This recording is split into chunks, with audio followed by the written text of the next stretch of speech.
Hey there, all you friends, true believers, and newcomers alike, and welcome back to another Omnibus review. I'm your host, Superfly Comics Guy, and today we'll be continuing our dive into Daredevil by Mark Waid by taking a look at the Daredevil by Mark Waid Omnibus Volume 2. So, that includes a look at the cover, the spine, the contents collected, the build quality, and as always, a flip through where I can share some of my thoughts, opinions, and recommendations with you guys. So if that sounds good to you, I hope you'll join me. If you enjoy the video at any point, you know how to show it. And please feel free to leave your own thoughts down below. But let's dive into this book now and see how Mark Waid concluded his run on Daredevil. Okay, actually, before we get into the book, there is a couple of quick announcements I wanted to make. First of all, I wanted to thank you guys so much for helping the channel reach 750 subscribers recently. The channel is just a passion project for me.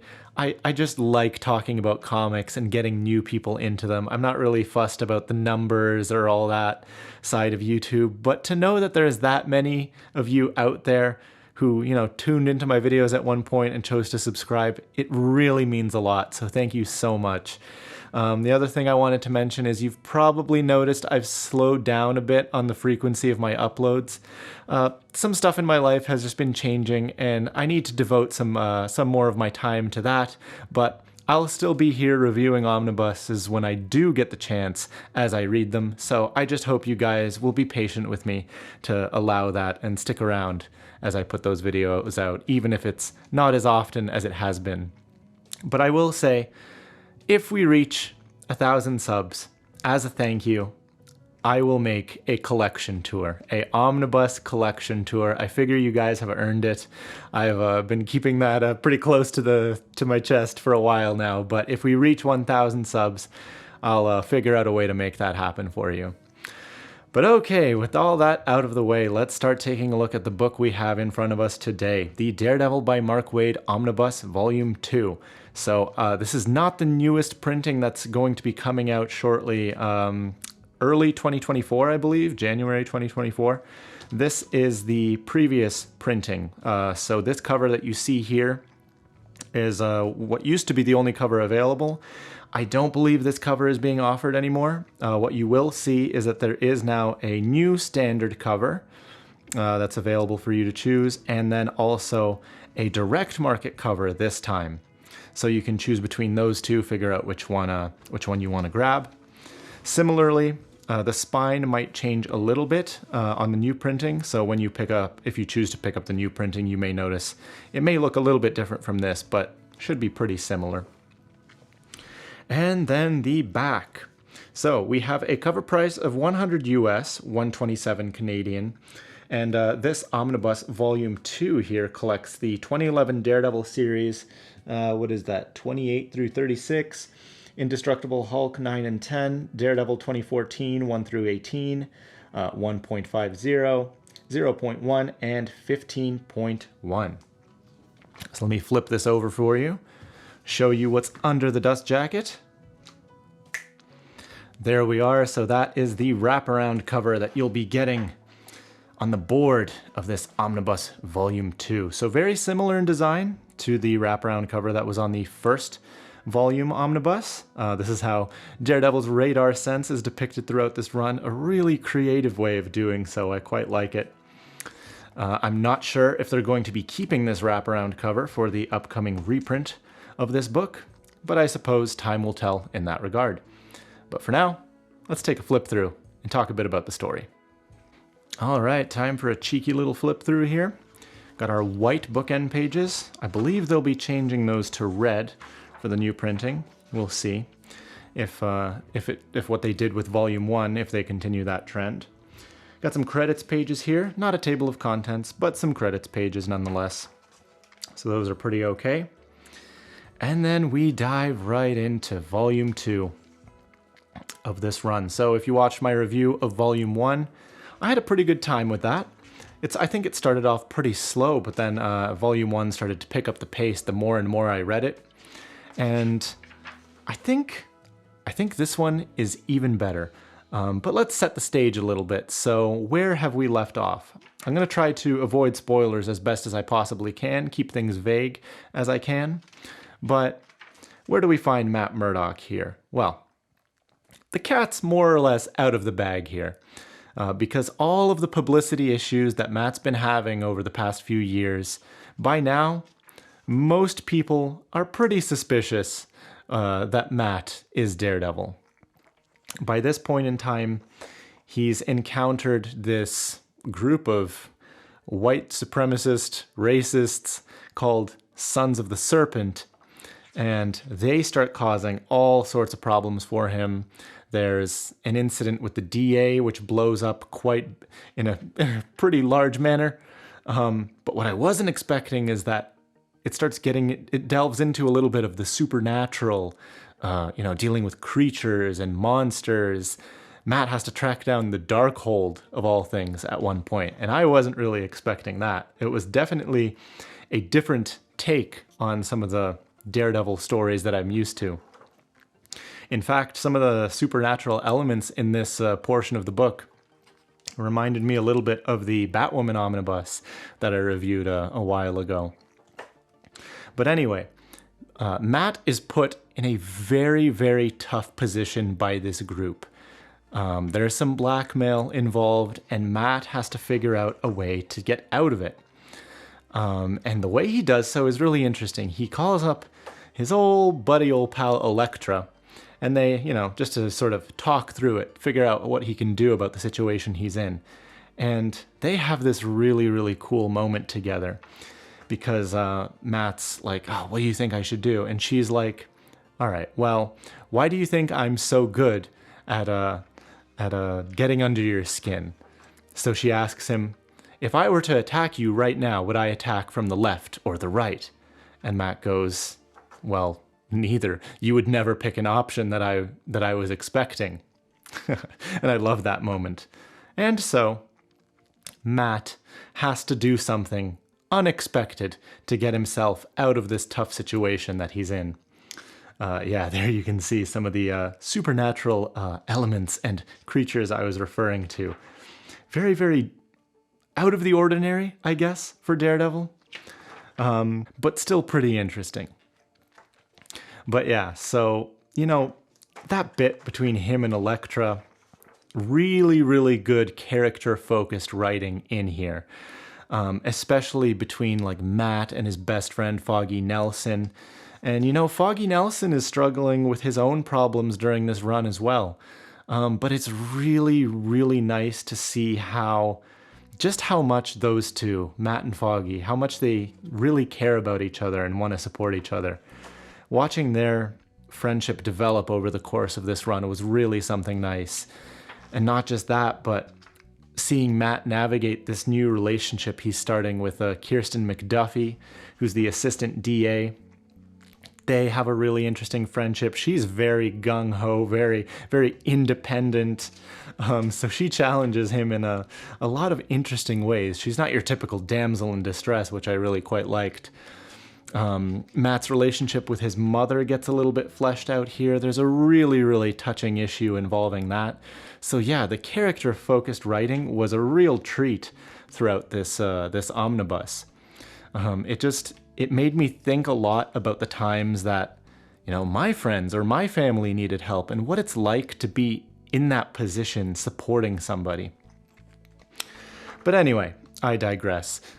So Matt eventually, to get himself out of that sort of predicament he finds himself in, he ends up having to go to San Francisco with Kirsten. And that was a really, really cool chapter because we're used to seeing Daredevil in Hell's Kitchen. That's his turf. He knows that like the back of his hand. So seeing Matt move to San Francisco, it's really cool watching him try to readjust to a new city. The different landscape, the buildings, he doesn't recognize them as well, the popular areas. But he's still getting called on for help because, like I said, most people by this point are convinced or know that that Matt Murdock is Daredevil. There's lots of really good villains in this run too.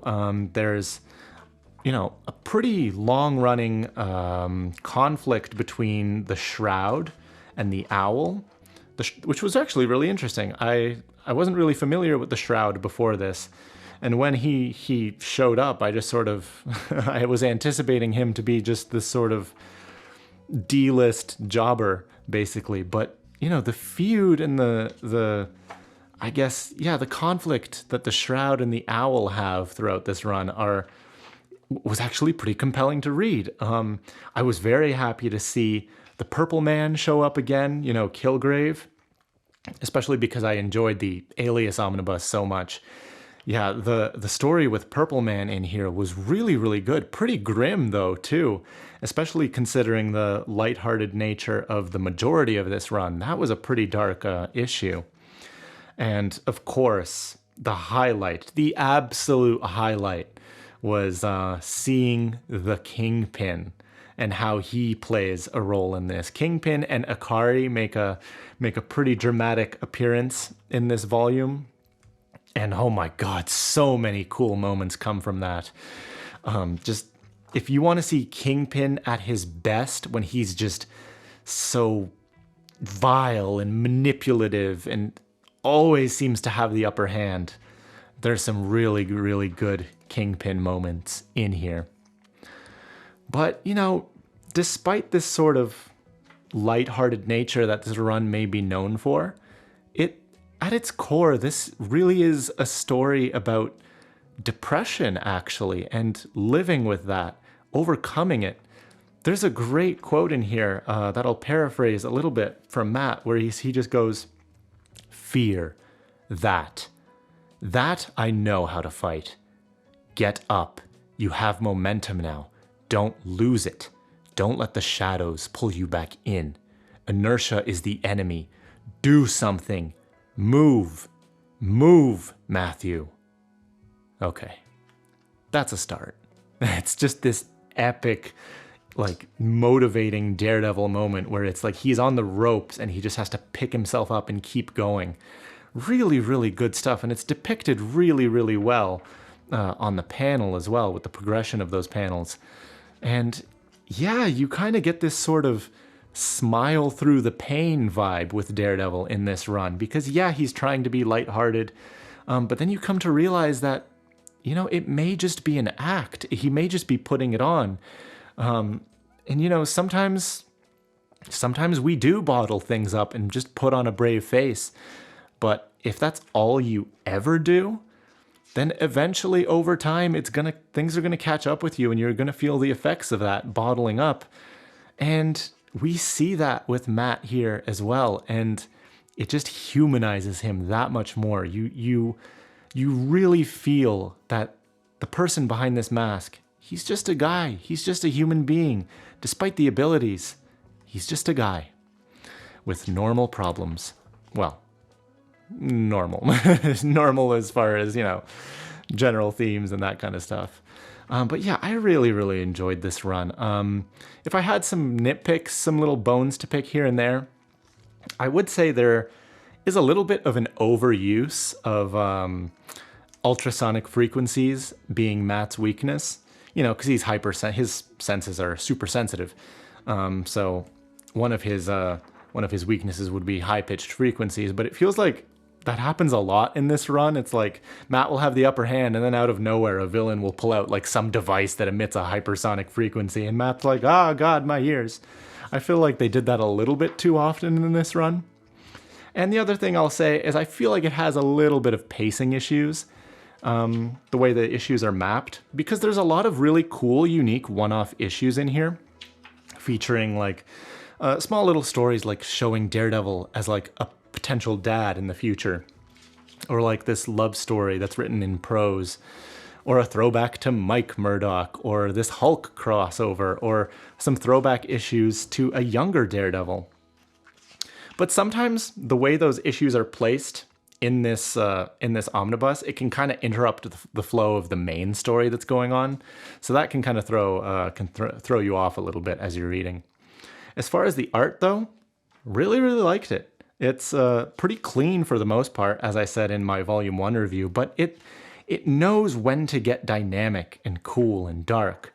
There's a Hulk crossover in here where I wasn't a fan of the art there, but you know, that's so few and far between. Generally, I liked the art in here quite a bit.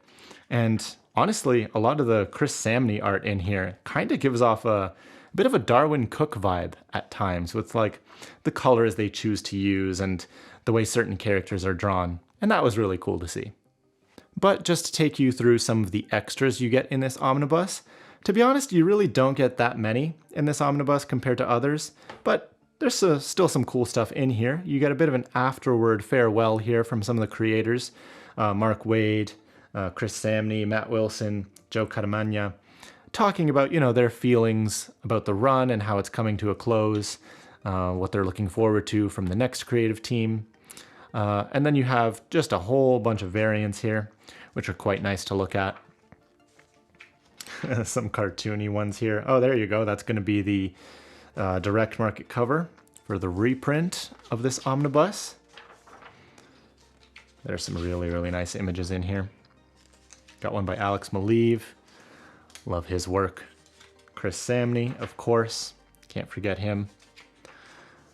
And yeah, other than that, other than these variants, you do get some layouts and inks. Art process by Chris Samney, who does most of the art in here. And those are nice to see. I quite liked his style. But yeah, that's it for the extra section that you get in this omnibus. Moving on to the build quality of this omnibus, you get 768 pages, which is a nice medium-size omnibus, I feel. The eye is fantastic on this printing of the book.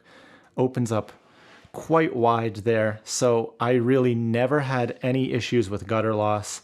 To be completely honest, I don't think I even noticed page bleed at any point while I was reading this. Maybe I just wasn't paying attention, or maybe I was just getting too into the story. I mean, maybe I can notice a little bit there. But generally, I was pretty happy with the page quality and how the book laid over. It would have been nice to have page numbers or like a table of contents or something, but generally the story just flows well enough on its own that that wasn't a huge issue for me. But all right, just to wrap up some closing thoughts here, and man, looking at this dust jacket again, it's a real shame they're not offering this cover anymore. It's so cool. I love the way it's done. There's so many, like, it just captures the feel of this story so well, and I love all the little references to other creators who have worked on Daredevil before. So Conway, Mazzucchelli, Mr. Lee, Waid, of course, Mr. Miller. There's a lot of cool little tongue-in-cheek references with this cover. But anyway, I'll say I had a really good time with this run overall. It was definitely different from what I'm used to with Daredevil. And I wouldn't say I personally liked this as much as I did the Bendis run or the Brubaker run, for example. But still, this delves into Matt's psyche in a really interesting way. And the way it explores his relationship with those that he's close to is really, really gripping. I found myself surprisingly enjoying the art too. Yeah, it's clean and more lighthearted, but it just really knows when to get dark and serious as well, and I really liked that. I think fans of Daredevil will like this, but also if you're curious about the character, but maybe you were a bit intimidated by the dark and mature themes that he's typically known for, this may be a good run to try out because it is different. It is more lighthearted. It takes him in a different direction, and that might appeal to some new people. You never know. But that's been my review of the Daredevil by Mark Waid Omnibus Volume 2. You let me know what you thought. If you're planning on picking up the reprint of this book, if you read this story before, let me know what you think about it. Whatever you want to talk about, leave it down below. I'll be happy to have a discussion with you. But thank you so much for joining me today, guys. I hope to catch you in another video real soon. So you have yourself a great day. I've been Superfly Comics Guy, and until next time, you keep reading. Bye-bye, guys.